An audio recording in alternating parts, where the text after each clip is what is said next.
Here on the Suncoast, Venice taxpayers could encounter something they haven't seen in years, a tax increase. That increase would be to cover increasing costs within the city. ABC 7's Christopher Brantley joins us now to explain why. Christopher. Well, good evening, Scott and Haley. This increase will help cover the costs for not only a shortfall for the Venice Firefighters Pension, but for city employees' health care as well. A pension shortfall facing City of Venice firefighters coming after years of what the Firefighters Union has called mismanagement by the city. Earlier this year, the city had to pay $2 million into the Firefighters Pension Fund. Now another payment is due. I wish they had better control over it so they didn't have to raise the taxes this time, but that's the way it goes. Charles Miller has lived in Venice for 35 years. A tax increase is rare, and he's not a fan of it. But he also says he'll cave if it's for firefighters. I think that would be okay because they do a great job for our city. But it's not just the pension driving this possible tax hike.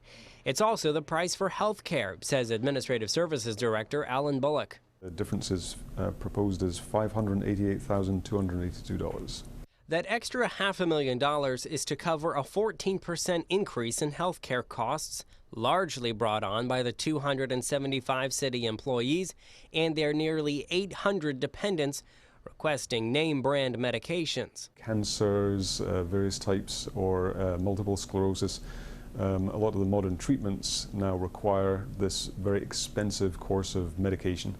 If the price is too much for the City Council, Bullock does have ways of trimming down that 14% increase. We can cut the benefits, we can increase the deductibles. There's lots of ways we can play with those provisions. How much each Venice resident's taxes could go up won't be known until the final budget is given to City Council for review.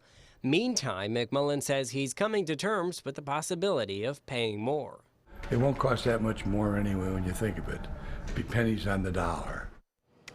At this point, Venice's city manager is behind closed doors putting together the proposal to go before City Council.